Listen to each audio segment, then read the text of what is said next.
Channel Devendra study centre पर आज हम पढ़ने वाले क्लास 10 एनसीईआरटी की 3.2 प्रश्नावली, जिसमें हमें प्रतिस्थापन विधि से हल करना है। देखिए, हम प्रतिस्थापन विधि एकदम इजी तरीके से करेंगे ताकि आपको समझ में आ सके और अब आप अच्छे से मार्क्स ला सकें। तो चलिए, पहला ही क्वेश्चन क्या दिया हुआ है, x + y = 14 और x - y = 4। जब हमें ये मिला हुआ है, जब सॉल्व करेंगे तो इसको मान लेंगे इक्वेशन फर्स्ट, समीकरण पहला, ये हो जाएगा आपका समीकरण दूसरा हो जाएगा। याद रखिएगा, हम समीकरण 1 या समीकरण 2 कोई भी ले सकते हैं, लेकिन हम क्या किससे ले रहे हैं, समीकरण 1 से ले रहे हैं। किससे ले रहे हैं, समीकरण 1 से। जब समीकरण 1 लिखे यहाँ पे, समीकरण 1 क्या है, x + y = 14 हमें दिया हुआ है। या लिखेंगे x + y = 14 हो गया। जब 14 हो गया तो हम क्या करेंगे, यहाँ पास इक्वेशन बनाना है तो लिखेंगे x = 14, ये प्लस में, याद रखिएगा ये किस में दिया, हमें प्लस में दिया है, तो हम इसके बगल में जाके हो जाएगा माइनस का, यानी कितना बन गया, हम समीकरण ये हमारा बन गया तीसरा। याद रखिएगा, किसी को जब y लेंगे या x लेंगे, उस वेरिएबल को हमें अलग ही करना होता है। चलिए, ये कितना बन गया, हमारा समीकरण तीसरा बन गया। अब करेंगे, आप x की वैल्यू को हम किस में पुट करेंगे, समीकरण 2 में रखेंगे। किस में रखेंगे, 2 में। या लिखेंगे x का मान समीकरण 2 में रखने पर, चलिए रख दे रहे हैं, तो क्या लिखा है, समीकरण 2 लिखा है x - y = 14। अब क्या करेंगे, जो x हमें दिया हुआ है, ठीक है, चलिए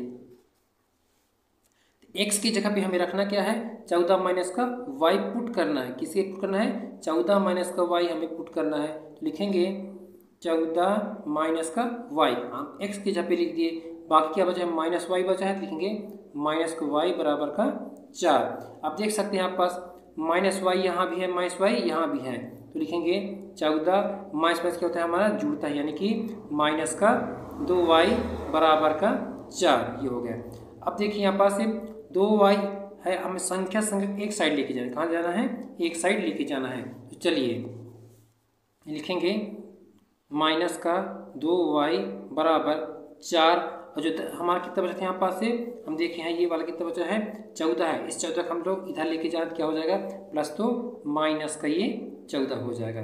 -2y = अब यहाँ पर माइनस कर दिए, 14 में से 4 माइनस का कितना हो जाएगा, -10। कितना हो जाएगा, माइनस का, क्योंकि बड़ी संख्या में माइनस ही क्या हो जाएगा, माइनस ही होगा। तब देख माइनस में से कैंसिल हो गया, तो y बराबर कितना आ गया, 10 बटा में कौन जाएगा हमारा, ये 2 कट रहा है, दोनों डिवाइड हो कैंसिल, तो 2 5 10, यानी 2 5 10, तो y बराबर कितना आ गया, हमारा 5 आ गया। अब इस y की वैल्यू को क्या करना है, जो y की वैल्यू निकला हुआ है, इस y की वैल्यू को इक्वेशन थर्ड, यानी इक्वेशन थर्ड में हमें रख देना है। लिखेंगे y का मान समीकरण 3 में रखने पर, किस में रखेंगे, 3, और समीकरण 3 हमें क्या दिया हुआ है, x = 14 - का y, तो x = 14 y की जगह हम क्या रखना है, हमें 5 रखना है। कितना रखना है, 5 रख देंगे। जब घटाएंगे तो कितना आ जाएगा, x = 14 में से 5 गया, कितना बचा, 9। यही क्या आ गया हमारा x की वैल्यू। देखिए, हमने प्रतिस्थापन विधि बहुत इजी तरीके से कर ली है। अगर दोस्तों आपको हमारा यह वीडियो अच्छा लगा हो, इस तरह वीडियो देखने के लिए आप हमारे चैनल को फॉलो कर सकते हैं। चलिए